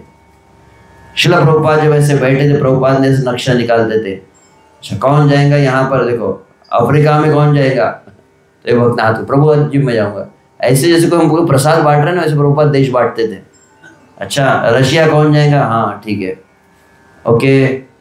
पाकिस्तान कौन जाएगा? तो कौन थे? ब्रह्मानंद थे, हाथ ऊपर। प्रभुपाद मैं जाऊंगा। कल्पना कर सकते प्रभुपाद जब ब्रह्मानंद सही में चले गए, बाद में प्रभुपाद को पता चला, प्रभुपाद डर गए थे क्योंकि उस समय भारत पाकिस्तान का युद्ध चल रहा था, और उस समय ब्रह्मानंद गए पाकिस्तान में, और वहां पर जैसे करताल लेके कीर्तन करते थे, लोग उनके मुंह पे थूकते थे। लगभग ऐसी हालत यहाँ नहीं है, कोई भी उनके ऊपर वार कर सकता है, इतना डेंजर उस समय हो गया था स्थिति। फिर प्रभुपाद ने कहा कि जापान कौन जाएगा? तो जापान में थोड़ी लोग भक्त लोग डरे हुए थे, जापान में ज़्यादा मोह माया होंगी प्रभु जी, तो कोई जाने को तैयार नहीं। तब प्रभुपाद ने अचानक कहा जो जापान में जाकर कृष्ण भावना को शुरू करेगा, मैं स्वयं उसको भगवान के धाम लेकर जाऊंगा। और उस समय जैसे ही वाक्य सुना तो कौन थे? बोले प्रभुपाद जी के शिष्य थे सुदामा महाराज थे शुरुआत में। तो तुरंत जान दो, इसको चिंता मत करो, तुरंत उन्होंने हाथ ऊपर किया और प्रभुपाद जी के एक लाइन पर चले गए। भक्ति चारू महाराज कहते हैं कि उस समय प्रभुपाद जी के शिष्यों में कैसी भाव थी, बोले प्रभुपाद ने एक लाइन कही तो बोले हम प्राण देने को तैयार थे। प्रभुपाद ने कहा कि बिल्डिंग से नीचे कूद जाओ, तैयार रहते थे। प्रभुपाद जी ने भक्ति चारू महाराज को कहा, अरे तुमने कितने जन्म इस संसार में ले लिए और इतने अनंत जन्म हुए जिसकी गिनती नहीं है, और अनंत जन्मों में तुमने माता की, पिता की, पत्नी की, बच्चों की, घर की, संसार की कितनी सेवा कर ली। और तब प्रभुपाद का एक प्रसिद्ध वाक्य है, can you give this one life to Krishna, कि एक शरीर तुम कृष्ण की सेवा के लिए दे सकते हो क्या? जैसे सुना भक्ति चारू महाराज ने प्रभुपाद को कहा, प्रभुपाद जी मुझे संन्यास दीजिए, एक लाइन पर तैयार हो गए। हम तो सुनने वाले, हाँ हमारी कैसी हालत है, बोले इस कान से उस कान मतलब इस्कॉन, इस कान से सुनो और उस कान से निकाल दो। प्रवचन कहाँ सुनना चाहिए, बोले प्रवचन को भागवतम क्लास में सुनना चाहिए और भागवतम क्लास में उसको रखकर फिर महाप्रसाद के लिए जाना चाहिए। प्रवचन को धारण नहीं करना चाहिए, ऐसा जनरल धारणा होती है। तो प्रभुपाद के एक एक शिष्य, तुम देखते सुदामा जब वो चले गए, सही में जापान में उन्होंने प्रचार प्रारंभ किया, परंतु जो भी उनके पूर्व संस्कार होंगे तो माया के प्रलोभन से बच नहीं पाए और धीरे धीरे इस्कॉन से, भक्तों के संग से दूर हो गए, संन्यास छूट गया, भक्ति भी छूट गई। लेकिन प्रभुपाद की एक लाइन थी, मैं उसको लेकर जाऊंगा। और तब वहाँ कहा जाता है कि उन्होंने काफ़ी कुछ ड्रग्स वगैरह जो लिए होंगे, फिर उनको बहुत भयंकर कुछ असाध्य रोग हो गए और उनकी मृत्यु हुई होंगी। तो जो भी हुआ, परंतु कुछ समय बाद एक समय इस्कॉन का मंदिर बना कहीं, तो वहाँ पर एक बूढ़ी औरत आई। जैसे मंदिर में, तो मंदिर में श्रील प्रभुपाद जी का विग्रह था। तो जैसे प्रभुपाद जी का विग्रह था, कौन है ये, कौन है ये, कौन है? बोले कौन है? ये तो इस्कॉन के आचार्य है प्रभुपाद जी। बोले ये आए थे। तब सबने पूछा तो पता चला ये और कोई नहीं, वो जो सुदामा महाराज उनकी माँ थी। उन्होंने कहा कि ये आए थे, मेरा बेटा जब मरा ना उसके कुछ दिन पहले आए थे। कहाँ आए थे? बोले मेरे सपने में आए थे। अब कल्पना कर सकते हैं, ऐसी कोई स्त्री है जो इस्कॉन में कभी आई नहीं, उसके सपने में कौन आए? प्रभुपाद जी आए। और क्या पूछा था? Where is my Sudama, I want to take him. मेरा सुदामा कहाँ है, मैं उसको लेने के लिए आया हूँ। और उसके कुछ दिनों बाद ही वो चले गए। और एक उदाहरण मुझे याद आ रहा है, ऐसे तो कई उदाहरण है। श्रील प्रभुपाद जी के एक शिष्य, क्या नाम था? निर्गुण प्रभु। निर्गुण प्रभु वे थे जो बहुत बड़े प्रवचन कभी दिए नहीं उन्होंने, कभी ऐसे कोई मायापुर वृंदावन जाने को उनको मौका नहीं मिलता था। वो विदेश में रहते, अमेरिका में कहीं रहते थे, और एक ही कार्य था कि रास्ते पर खड़े होकर केवल गीता का वितरण करते थे और कुछ नहीं। ग्रंथों का वितरण खड़े रहकर करते, नहीं कि ऐसा नहीं कि कुछ बहुत हरिदास ठाकुर की तरह जप कर रहे हैं, कोई निकुंज में जाकर, निधि वन में जाकर लौट रहे हैं, कुछ नहीं। केवल वे क्या कर रहे हैं? वह ग्रंथों का वितरण कर रहे थे। और आगे चलकर उन्हें कुछ असाध्य रोग कुछ हुआ, और उस कारण से क्या उनको इंडिया लाया गया था, क्योंकि उनकी इच्छा थी आखिरी समय कब समय शरीर छोड़ सकूं। और उनको भक्तिवेदांत हॉस्पिटल में एडमिट किया। भक्तिवेदांत हॉस्पिटल में कोमा में चले गए थे निर्गुण प्रभु। लगभग कुछ दिनों तक वो कोमा में रहे। तब प्रभुपाद जी के और एक शिष्य थे हरीश शौरी प्रभु। हरीश शौरी प्रभु आए उनसे मिलने के लिए, और जब मिलने के लिए आए हरीश शौरी प्रभु, तो जैसे उनको होश आया तो वो अंदर गए आईसीयू में। होश आया तो आँख खुली तो देखा कि कोई व्यक्ति अगर 4-5 दिन अगर कोमा में रहता है तो उसका चेहरा कैसा रहेगा, ऑक्सीजन वगैरह लगे हुए। हरीश शौरी प्रभु ने तब कहा कि जब मैंने देखा उनको निर्गुण प्रभु के चेहरे में कुछ चमक थी, एकदम जब फ्रेश होता है ना कोई व्यक्ति, एकदम सुबह सुबह मंगला आरती करे जप करके कैसे एकदम फ्रेश रहता है, ऐसा एकदम उनका चेहरे पे तेज चमक थी। और तब हरीश शौरी प्रभु ने कहा कि समझा कि कुछ तो भी हुआ इसको। तो पूछा क्या क्या अनुभव हुआ, और तब निर्गुण प्रभु ने कहा I saw, I was doing the service. मैंने देखा और मैं सेवा कर रहा था। क्या बोले? मैं फलों का रस बना रहा था वृंदावन में राधा कृष्ण की लीला में, और मैंने उनको देखा। और आगे चल के फिर निर्गुण प्रभु को फिर मायापुर ले जाया गया। मायापुर में भक्तों कीर्तन के बीच में शरीर छोड़ा। ये प्रकट दो उदाहरण है। एक होता है आध्यात्मिक स्वरूप प्रकाशित होना, आध्यात्मिक जीवन में भक्ति प्राप्त होती है, भक्ति को अर्जित नहीं कर सकते आप। तो आध्यात्मिक स्वरूप प्रकट होता है। कैसे प्रकट होता है? जब वास्तविक श्री नित्यानंद और गौर की कृपा होती है तो उसी को यहाँ पर अच्छा चलेगा फिर से। अच्छा वो बोलिए।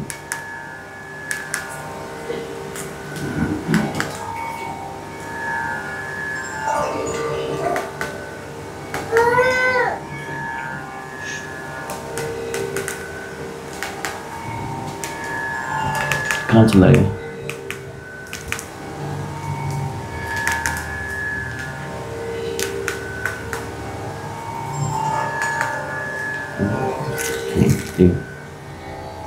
ठीक है। श्री चैतन्य नित्यानंद की कृपा हुए बिना वृंदावन जाने की आवश्यकता क्या लिखा है? मैं नहीं बोल रहा हूँ, जो पढ़ रहा हूँ यहीं से पढ़ रहा हूँ, मैं अपनी लाइफ कुछ लगता है। श्री चैतन्य नित्यानंद की कृपा हुए, और कृपा का मतलब समझा दिया मैंने। कृपा मतलब यह है, श्री चैतन्य नित्यानंद की कृपा हुए बिना वृंदावन जाने की आवश्यकता नहीं, क्योंकि यदि मनुष्य का चित्त शुद्ध नहीं है तो चित्त की शुद्धि मतलब क्या वास्तविक समझना चाहिए। चित्त की शुद्धि मतलब यह कि अपनी निज सुख वांछा न रहे, श्री कृष्ण का सुख यही केवल एक में कामना रह जाए।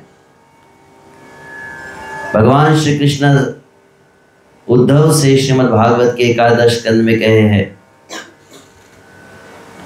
अधर्मे तु तामसी कर्म फले तु राजसी आध्यात्मिकी तु सात्विकी मत सेवाया ते निर्गुणा।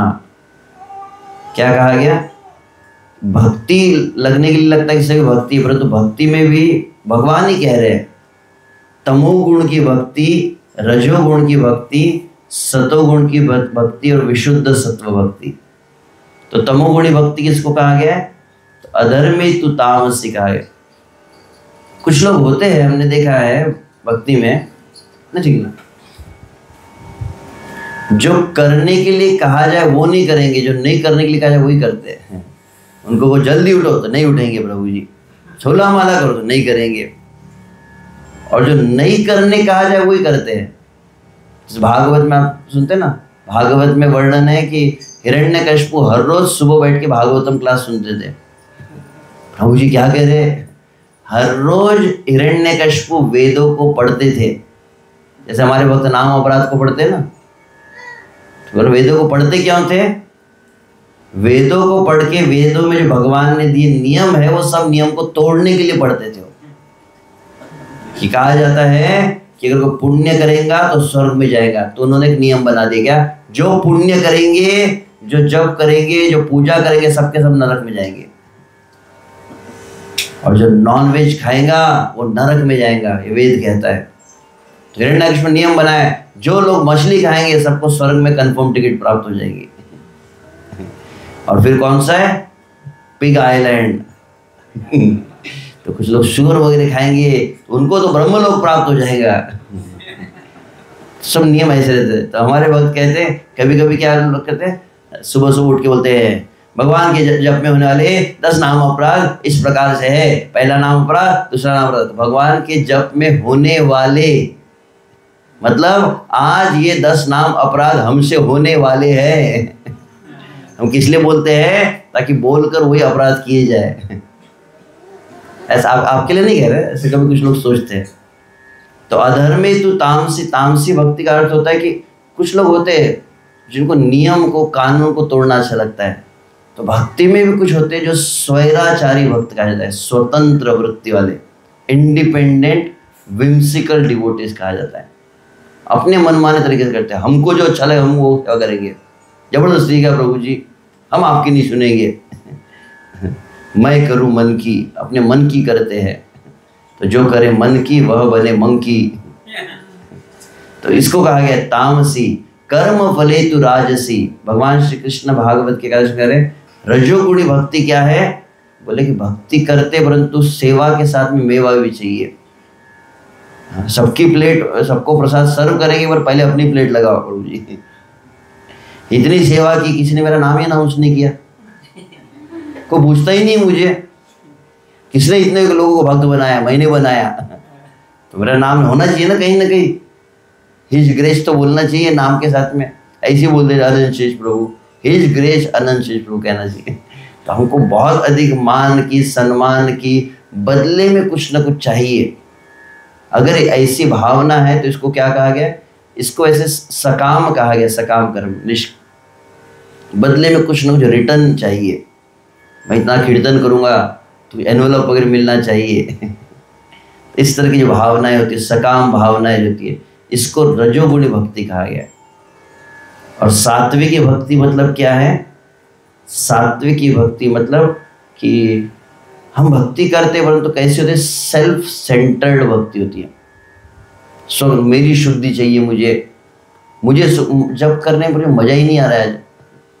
अपना सुख, अपनी प्रगति, मुझे शुद्ध होना है, मुझे अधिक मतलब प्रगति करनी है।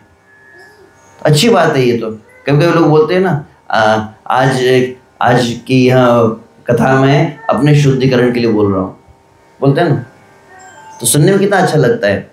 अच्छी बात है, परंतु ये विशुद्ध भक्ति नहीं है, ये निर्गुणा भक्ति नहीं हुई। निर्गुणा भक्ति मतलब क्या? हरि गुरु वैष्णव प्रीत्यर्थम। श्री कृष्ण को, गुरु को, वैष्णव को किसमें सुख मिलता है?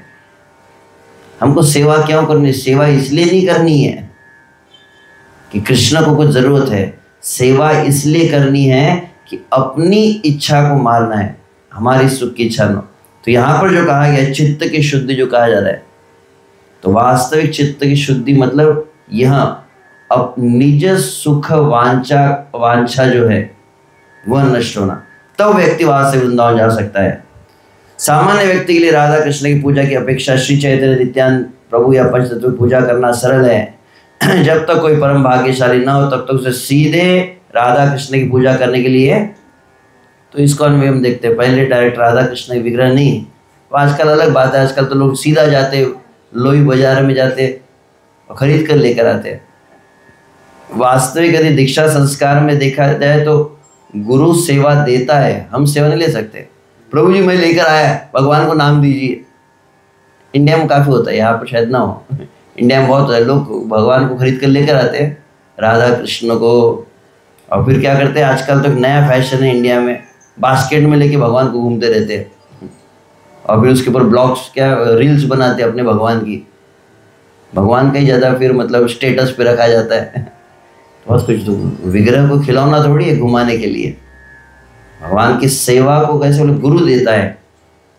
वहाँ पर बताया गया है राधा मदन मोहन जी प्रकट हुए, राधा गोविंद जी प्रकट हुए रूप सनातन के समक्ष, परंतु वहाँ पर विधि बताई गई है। राधा रमन जब प्रकट हुए, गोपाल भट्ट गोस्वामी ने ये संदेशा भेजा है श्री चैतन्य महाप्रभु को। मैं सुन रहा था वहाँ पर जब राधा रमन मंदिर में वहाँ के सेवा वाले वे ही इस बात को कहे थे कि गोपाल भट्ट गोस्वामी संदेशा भेजे थे और चैतन्य महाप्रभु ने कहा आप सेवा करो। सेवा भी गुरु की आज्ञा के बिना नहीं हो सकती। आप कृष्ण की सेवा को अपने हाथ में ले नहीं सकते कि मुझे इच्छा है तो मैं करना शुरू कर दूंगा। गुरु का वहाँ पर आदेश लगता है। तो जब तक कोई परम भाग्यशाली तब तक सीधे राधा कृष्ण की पूजा करने के लिए नहीं कहना चाहिए। एक नया शिष्य जिसे शास्त्र का पर्याप्त ज्ञान है, अनुभव नहीं है, उसे राधा कृष्ण पूजा हरे कृष्ण कीर्तन नहीं करना चाहिए।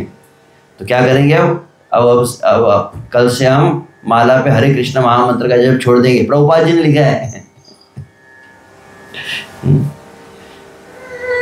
तो मनुष्य क्या करना चाहिए? निताई गौर का नाम का कीर्तन करना चाहिए। तो क्या करेंगे हम? निताई गौर राधे श्याम हरे कृष्ण राम श्री कृष्ण चैतन्य प्रभु नित्यानंद हरे कृष्ण हरे राम राधे गोविंद। अभी इतना मैं सुन रहे चैतन्य चैतन्य, तो लगता है प्रभु जी यही करना चाहिए, हरे कृष्ण मंत्र को साइड में रखो। तो ये क्या होता है? बोले अर्थ का अनर्थ भी हो सकता है, तो थोड़ा बैलेंस में समझना चाहिए। चैतन्य नित्यानंद का नाम सब पाप को नष्ट कर देगा। चैतन्य नित्यानंद का नाम, चैतन्य नित्यानंद प्रभु की सेवा जो है वो तुरंत प्रेम की इच्छा को मन में लेकर आएगी। परंतु चैतन्य नित्यानंद की सबसे प्रमुख सेवा कौन सी है? बोले श्री चैतन्य महाप्रभु नित्यानंद की सबसे प्रमुख सेवा है हरे कृष्ण महामंत्र का स्वयं जप करे और हरे कृष्ण महामंत्र दूसरों को दे। तो हम हरे कृष्ण महामंत्र इसलिए जप नहीं करते कि हरे कृष्ण महामंत्र करने से उद्धार होगा। हरे कृष्ण महामंत्र का जप करने से चैतन्य महाप्रभु नित्यानंद प्रसन्न होंगे। हम हरे कृष्ण महामंत्र के लोगों को, अन्य को वितरण करते, कीर्तन किस लिए करते? क्योंकि चैतन्य नित्यानंद उनसे प्रसन्नता होगी। चूंकि इस जगत का प्रत्येक व्यक्ति पाप कर्मों से निरंतर प्रभावित होता है, अतः प्रारंभ में नितांत आवश्यक गुरु गौरव की पूजा करे, कृपा की याचना करे, क्योंकि ऐसा करने से अपनी सारी अयोग्यता के बावजूद वह राधा कृष्ण की सेवा करने का अधिकार प्राप्त करेगा। इसलिए फाइनली अतः मनुष्य को सर्वप्रथम श्री कृष्ण चैतन्य प्रभु नित्यानंद श्री अद्वैत गदाधर श्रीवासादि गौर भक्त वृंद, और फिर उनकी चैतन्य महाप्रभु शरण ग्रहण करके फिर हरे कृष्णा कृष्ण कृष्ण हरे हरे, हरे राम राम राम हरे हरे। इस तरह से तो ठीक है, ये तो मैं कह चुका था। कोटि कोटि वर्ष धरि श्री कृष्ण भजन, तथापि नामे ते रति ना पाए दुर्जन। गौरांग भजिले दुष्ट भाव दूरे जाए, अल्प दिने ब्रज धामे राधा कृष्ण पाए। फिर क्या होगा? निज सिद्ध देह पाए सखीर आश्रय, निज कुंज श्री युगल सेवा तार है। इसीलिए गौरांग निताई जय बोले एक बार, अनंत कर मधुष अंत है तार। अतएव गौर बिना कलिते उपाय, ना देखी को था हार शास्त्र पुकाराए। तो इस तरह से हमने 2 दिन में सबसे प्रमुख बात एक जो सुनी में, परम विजय थे श्री कृष्ण संकीर्तन हम कह रहे थे, परंतु कौन सा संकीर्तन? तो एक ही शब्द पर मैंने केवल कहा, भट्टाचार्य कहे ए मधुर वचना, चैतन्य सृष्टि ए प्रेम संकीर्तना। तो भट्टाचार्य जिस बात को कहे है, कहाँ चला गया?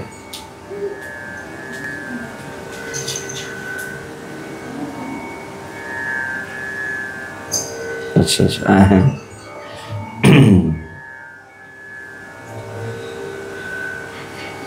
तो यहां तक हम जो इस बात को सुने,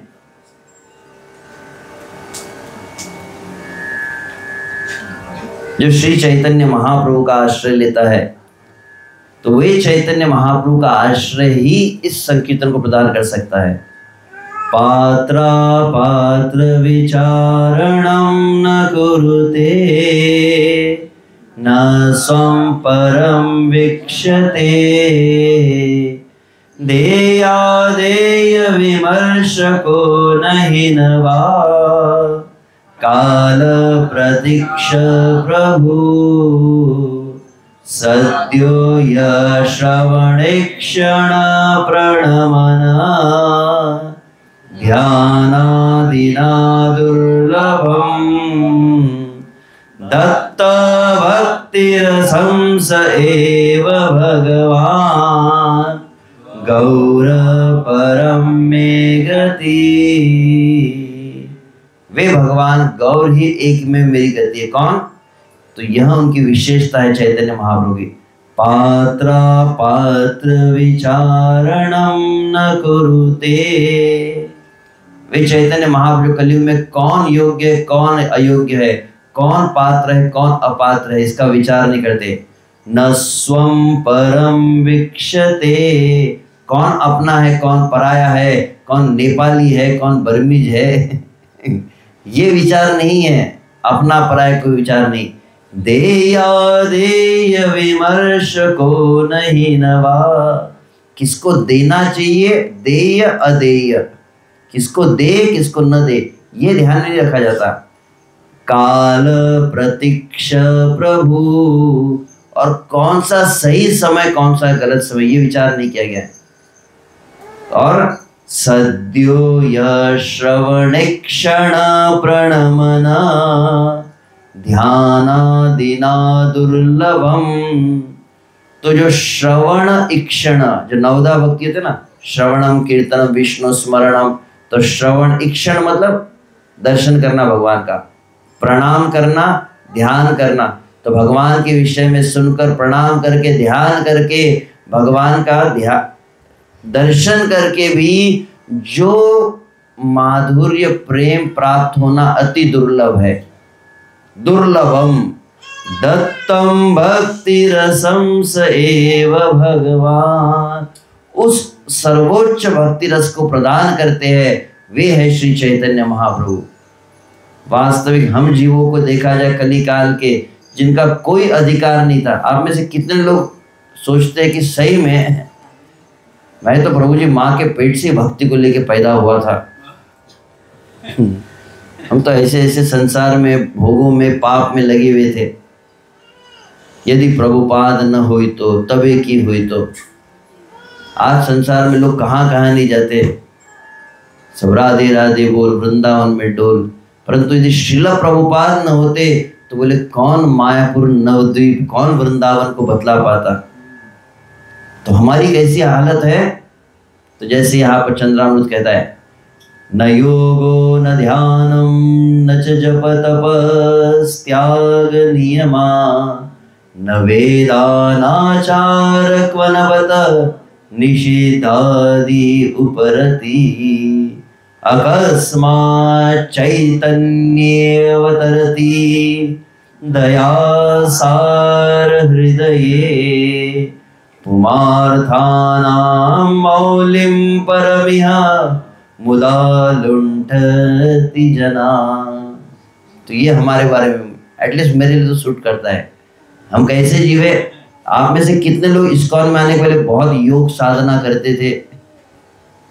न योग, कोई कितने लोग यहाँ पर जो हिमालय पे जाके ध्यान कर रहे थे, अचानक भी ध्यान में आपको इस्कॉन दिखाई दिया और आप आ गए, तपस्या छोड़कर आए, ऐसे कोई है? हम तो अलग ही ध्यान में लगे थे दुनिया के। तो न योग न ध्यान। कितने लोग इस्कॉन में आने के पहले बहुत ज्यादा जप करते थे। कोई जप नहीं कर, जॉब करते थे ब्रो, हम जप नहीं करते थे। और कितने लोग तपस्या करते थे, कोई तप नहीं था, कोई जप नहीं था। और त्याग, ऐसे कोई तो जो बहुत वैराग्य हो गया, ये दुनिया, ये महफिल मेरे काम की नहीं, ना कोई उमंग है ना कोई तरंग है, मेरी जिंदगी है क्या कटी पतंग है। ऐसे एकदम पूरे संसार से निराश होकर आप इस्कॉन में आए, ऐसा तो कुछ था नहीं। तो न त्याग। और कितने लोग पहले से एकदम बहुत नियमों का पालन करते थे। नहीं बोले न वेद, 4 वेद पढ़ने के बाद इस्कॉन में कोई है? बोले पता भी नहीं था प्रभु जी हमको तो। न वेद न आचार, तो खाने वाला आचार नहीं, कोई आचरण भी नहीं था जीवन में। न वेद न आचार और निषिद्धादि उपरति। और निषिद्ध आचरण मतलब पाप। पाप से वैराग्य भी नहीं था, उल्टा पाप करना अच्छा लगता था। ऐसे जो जीव है, ऐसे जीवों के लिए अकस्मात् चैतन्य अवतरति। कली काल में चैतन्य महाप्रभु जब प्रकट हुए, दया सार हृदय, जो दया के सार को लेकर आए। तो चैतन्य महाप्रभु क्या कर रहे हैं? पुमार्थाना मौलिम, समझा था? पुमार्थाना मौलिम, पुमार्थ मतलब पुरुषार्थ। पुरुषार्थ कौन से? धर्म अर्थ काम मोक्ष। और पुरुषार्थ शिरोमणि पुमार्थाना मौलिम क्या है? बोले कृष्ण प्रेम। ऐसे लोग जिन्होंने कोई योग नहीं किया, ध्यान नहीं किया, जप नहीं, तप नहीं, त्याग नहीं, नियम नहीं, वेद नहीं, आचरण नहीं, पाप से मुक्ति नहीं, ऐसे जीव जब चैतन्य महाप्रभु की सेवा में लग गए तो बोले सबसे उच्च जो कृष्ण प्रेम है, परम इह मुदा लुंठन्ति। लुंठन्ति मतलब लूट कर रहे। कृष्ण प्रेम आसानी से इनको प्राप्त हो गया। हरि बोल। ऐसे श्री चैतन्य महाप्रभु है। तो इसीलिए वास्तविक जो श्री कृष्ण का संकीर्तन का सबसे पहला भाग जो है, परम विजयते श्री कृष्ण संकीर्तनम। तो कौन सा परम विजयते श्री कृष्ण संकीर्तन में?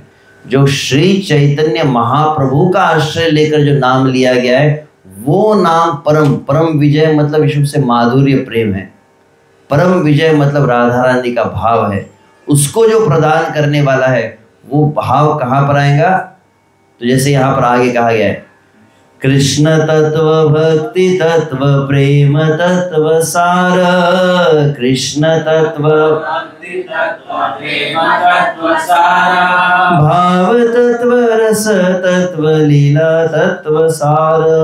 भाव तत्व रस तत्व लीला तत्व तो सारा। कितने तत्व है? कृष्ण तत्व है, भक्ति का तत्व, प्रेम तत्व, भाव तत्व, श्री भागवत तत्व रस करिला प्रचार।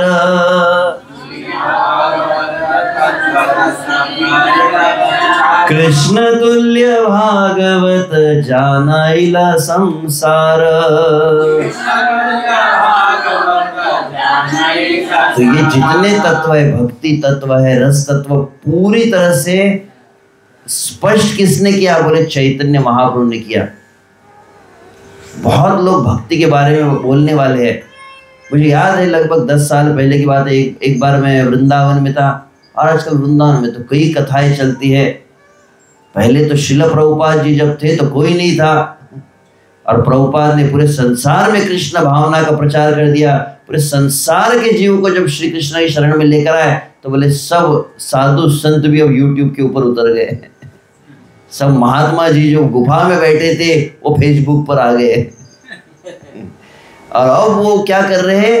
वो जो रेडीमेड जो बना बनाया भोजन है, एकदम पापी जीवों को कृष्ण की शरण में किसने लाया? बोले प्रभुपाद जी ने लाया। भक्ति का बेस किसने बनाया? बोले प्रभुपाद जी ने बनाया। साधना का बेस किसने बनाया? बोले प्रभुपाद जी ने बनाया। फिर उसके बाद अब रेडीमेड जो बना हुआ है, और उनको किसी को भी कहा जाए जाओ आप अमेरिका में जाओ, और अमेरिका में जाके एकदम जो दम मारो दम, वहां पे ले जाके दिखाओ भक्ति। बोले नहीं, क्यों? यदि पापी छाड़ी धर्म दूर देश जाए, मोर सेनापति भक्त जाइबे तथाए। क्या कहा गया? यह 5000 साल पहले की भविष्यवाणी है। भगवान श्री कृष्ण जब अपने अवतार की घोषणा किए थे द्वारका में रुक्मिणी महारानी के सामने, तब कहे थे इस बात को। इस संसार में जो जीव श्री चैतन्य महाप्रभु की कृपा से जब वंचित होंगे तो क्या होगा? पूरे संसार को हरिनाम देने के लिए मैं एक विशेष अपने भक्त को भेजूंगा। मोर सेनापति भक्त, ऐसा भक्त जिसमें शक्ति होंगी कि पूरे पृथ्वी पर जितने मनुष्य, हर मनुष्य से कृष्ण के नाम का कीर्तन करवा सकता है। किसमें शक्ति? बोले एक ही व्यक्ति में। तो मैं भी फुकेट में भी इसी बात को कह रहा था। कुछ साल पहले मैं भी कार्तिक में वृंदावन में था, और मैंने ऐसे मन में विचार किया कि चलो कार्तिक में को व्रत करना चाहिए, क्या करे? तो मैंने विचार किया कि प्रभु जी भागवत का पारायण करेंगे। भागवत पारायण समझता है? पारायण मतलब संपूर्ण भागवत का पाठ करना, रीडिंग, केवल अर्थ। और उसका एक नियम होता है, 7 दिन का पारायण करना, तो डेली आपको 7-7, 8-8 घंटे बैठना पड़ता है। तो हमने कहा संस्कृत पारायण नहीं करेंगे, हिंदी वाला केवल अर्थ पढ़ेंगे। तो लगभग 4-5 ब्रह्मचारी थे, हम सब मिलके प्लान किए, वृंदावन जाएंगे, रूम ले लेंगे बढ़िया, सुबह मॉर्निंग प्रोग्राम प्रसाद लेना 9 बजे का, फिर बैठ जाएंगे, और 10 बजे से बैठेंगे तो शाम तक बिल्कुल रीडिंग करेंगे। तो बढ़िया बात है, बोले प्रभु जी मजा आ जाएगा। तो 10-15 दिन का हम ऐसे भागवत का प्लान कर लिए। तो मैंने फिर एक सीनियर भक्त से, एक वरिष्ठ भक्त थे, काफी बड़े विद्वान हैं, जो स्वयं श्री लोकनाथ स्वामी महाराज को भागवत सिखाते थे, संस्कृत पढ़ाते थे, नाम नहीं बताऊंगा। तो उनसे मैं मिला, मैंने कहा कि मैं भागवत पढ़ना चाहता हूँ। तो पढ़ो ना, अच्छी बात है, परंतु प्रॉब्लम एक है। मैंने उनको फ़ोन किया था कि हम अपने मंदिर से वृंदावन जाने का प्लान है, परंतु अगर भागवत पढ़ना है तो प्रभुपाद जी का भागवत मतलब पूरा एक बॉक्स होता है, 18 किताबें हैं, पूरा कार्टून है ना, बॉक्स है, तो पूरा उठा के लेके जाना, और केवल अर्थ ही तो पढ़ना है, तो उतनी किताबें लेके जाना, पढ़ना, और पढ़ते समय भी तात्पर्य के कभी कभी 2-3 पन्ने से पलटाने पड़ते, काफ़ी टाइम लगता है, कंज्यूमिंग। एक इजी शॉर्टकट है क्या, मतलब केवल अर्थ जो है ना, एक ऐसे भारत में प्रसिद्ध है गीता प्रेस की भागवत आती है, केवल अनुवाद लिखा है, और 2 किताब है, प्रथम खंड द्वितीय खंड, 2 खंड में पूरा 12 स्कंद 18,000 श्लोक आ गए। सिर्फ वो ही पढ़ लिया तो, और ऑलमोस्ट बहुत ज़्यादा उसमें तात्पर्य में लोग मायावाद घुसा सकते हैं, अनुवाद में बहुत ज़्यादा चांस नहीं है, तो ज़्यादा उसमें एकदम प्रॉब्लम तो नहीं है, उसको ही पढ़ लेंगे। ये सोचा। तो मैंने कहा कि प्रभु जी वो इस्कॉन की प्रभुपाद जी की भागवत ले जाने में पूरा एनर्जी लगेगी, शॉर्टकट में केवल ये भागवत लेके जाते इसको पढ़ लेंगे, कर सकते हैं ना? तो प्रभु जी ने कहा हाँ, बोले गीता पर इसका अर्थ अच्छा है, पढ़ सकते हैं। तो मैंने ठीक है। अचानक मैं पूछा कि बोले लेकिन क्यों कर रहे हो? क्योंकि भागवत पारायण कुछ संकल्प के साथ किया जाता है। कुछ लोग करते हैं ना, अपने पितरों की शांति के लिए भागवत कराते हैं, कुछ लोग कुछ ग्रह बाधा को ठीक करने के लिए, कुछ राहु की शनि की है उसके लिए ठीक करने के लिए भी कुछ लोग करते हैं, कुछ अपना धन बिजनेस बढ़ना चाहिए इसलिए भागवत कराते हैं। तो तुम किस लिए कर रहे हो? बोले प्रभु जी। मैंने कहा प्रभु जी हम तो ब्रह्मचारी लोग हैं, हम काहे के लिए करेंगे? तो मैंने ऐसे कह दिया, कार्तिक महीना है ऐसे कर रहे हैं, नहीं कुछ तो संकल्प होना चाहिए। तो मैंने कहते कहते बोल दिया कि हाँ, नाम जप में रुचि मिलनी चाहिए हमको, नाम जप अच्छा होना चाहिए इसलिए कर रहे हैं। बोले क्या कहा? बोले कि नाम जप में रुचि चाहिए। बोले नाम में रुचि चाहिए? मैंने हाँ। बोले नाम में अगर निष्ठा रुचि चाहिए तो प्रभुपाद जी का ही भागवत पढ़ना। मतलब ऐसे क्यों? और तब उन्होंने कहा प्रभुपाद जी किताबों में एक ताकत है। क्या है? बोले प्रभुपाद जी के शब्द जो है ऐसे है, जो व्यक्ति प्रभुपाद जी किताब हाथ में लेता है वो जप करना शुरू कर देता है। और पूरे संसार में बात देखी गई, अफ्रीका में हो, रशिया में हो, क्या गई? बोले कहीं ना कहीं किताब चली गई प्रभुपाद जी की, कोई भक्त नहीं था वहां पर, एक किताब गई और एक किताब से लोग भक्त बन गए। कई जगह पर ऐसे हुआ है। एक शहर जब पदयात्रा हमारे इंडिया में आती, कई कई शहरों में इस्कॉन शुरू कैसे हो? बोले पदयात्रा गई और वहाँ पे किताब गीता पहुँच गई और लोगों ने गीता पढ़ ली और गीता पढ़ के लोग मानना शुरू करने लग गए। प्रभुपाद जी किताब में एक विशेष शक्ति क्या है? तो बोले कि गौरवाणी प्रचारिणे, मतलब नाम जब जो है, कई लोग आजकल आप देखेंगे यूट्यूब पर कई लोगों की कथा आती है, कई लोग बोलेंगे कृष्ण की भक्ति करनी चाहिए, वाह वाह वाह, श्री कृष्ण का भजन करना चाहिए। अरे बहुत ही बढ़िया बात है। फिर कुछ लोग क्या बोलते हैं, कृष्ण का भजन ही नहीं, हरे नाम ही वो केवलम। अरे ये तो मैच कर रहा है बिल्कुल। ये प्रभु जी अपने इस्कॉन का वीडियो जैसे लगता है, हरि नाम बोल रहे हैं, निरंतर हरि नाम लो बोलते हैं। परंतु क्या होता है? बोले बोलने वाले बहुत लोग रहेंगे पर करवा नहीं पाएंगे सभी। हरि नाम कौन करवा पाएगा? बोले एक ही व्यक्ति में शक्ति है। कौन है? बोले वो श्रील प्रभुपाद है। तो श्रील प्रभुपाद जो यहाँ पर जो बात कही जा रही है, तो मुझे याद है उस समय जब मैं बात कर रहा था वृंदावन में, तो ओह सॉरी, ओके ठीक है, ओ मैं देखा ही नहीं समय, अब बोल रोक देता हूँ केवल एक अंतिम बार। तो मैंने जब उनसे बात कर रहा था तो उन्होंने कहा कि कई लोग आजकल बहुत रस की बात कर रहे हैं, रस, प्रेम, गोपी भाव, सखी भाव, लीला चिंतन। बोले फाउंडेशन चाहिए बिल्डिंग के लिए, बिना फाउंडेशन के बिल्डिंग नहीं होती है। तो बिना तत्व के भाव नहीं रहता है, भावुकता रहती है। सेंटिमेंट नहीं रहेगा, सेंटिमेंटल हो जाएगा। और फाउंडेशन क्या है? तो मुझे याद है वो भक्त ने क्या कहा था, बोले सही में पहले तत्व का फाउंडेशन जी, तो क्या करो? बोले पहले अच्छे से चैतन्य चरितामृत पढ़ो। जब तक चैतन्य चरितामृत नहीं पढ़ेंगे तब तक तत्व नहीं समझ सकते।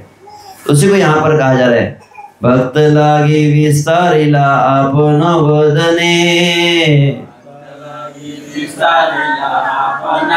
कहाँ भक्त मुखे कहा सुनीला आपने। तो चैतन्य महाप्रभु ने क्या कहा? कभी कभी चैतन्य महाप्रभु खुद भक्ति के तत्व को बोले, कभी कभी भक्तों के मुख से सुनते थे। कौन कौन भक्त थे? निज निज भक्त वृंद लय, निज कल्प तरु है, कृष्ण प्रेम देन सर्वजना, नाना मते भक्त मुखे, भक्ति कथा सुनी सुखे, जीव शिक्षा देने सयतने। तो नाना मते भक्त मुखे, भक्तों के मुख से भगवान कभी कभी कथा कहवाते थे। किन किन के मुख से होती थी? भक्ति प्रेम तत्व कहे राय करी वक्ता, आपनी प्रद्युम्न मिश्र सह श्रुता। भक्ति और प्रेम का तत्व कहाँ सुना? बोले रामानंद राय से सुना। और फिर श्री रूप द्वारा व्रजेर प्रेम रस लीला, के बुझते पारे गंभीर चैतन्य रखिला। रूप गोस्वामी के द्वारा ब्रज का जो प्रेम है उस रस को प्रकट किया और तब अंततः हरिदास द्वारा नाम महात्म्य प्रकाश, सनातन द्वारा भक्ति सिद्धांत विलास।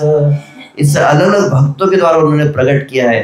तो ये श्री चैतन्य महाप्रभु जो भक्ति का तत्व, जो नाम का तत्व जितना क्लियर साइंटिफिकली कह सकते, लॉजिकली कहा जा सकता है, श्री चैतन्य महाप्रभु प्रकट किए उतना कोई प्रकट नहीं किया। तो इस परम विजय श्री कृष्ण संकीर्तनम में केवल एक ही बात को मैं 2 दिन कह दिया। ऐसे पहले दिन इंट्रोडक्शन भी कहना था, अभी भगवान भी सिग्नल दे रहे you need to make the full stop. तो हम केवल यहाँ गौर आश्रय में गौर भीत कीर्तन सुनी आनंद हृदय नाचे, जिसे भक्ति ठाकुर कहे। तो यह श्री चैतन्य महाप्रभु के आश्रय में ही ये संकीर्तन विजय को प्रदान कर सकता है। तो देखते हैं अब आप सब आशीर्वाद 3 दिन में एटलीस्ट मैं श्री कृष्ण संकीर्तनम में श्री शब्द का एक अर्थ जो बताया गया, श्री मतलब राधा है, और वो राधा जो प्रकट हुई वो गौर हरि के रूप में प्रकट हुई है। तो गौर हरि के द्वारा निर्देशित जो कीर्तन है उसको श्री कृष्ण संकीर्तन कहा गया। हरि बोल। इसी एक शब्द को हम चर्चा किए। तो अब संकीर्तन, विजयते और परम, इन 3 शब्दों की चर्चा आने वाले सत्र में करेंगे। हरे कृष्णा कृष्णा कृष्णा हरे हरे, हरे राम राम राम हरे हरे।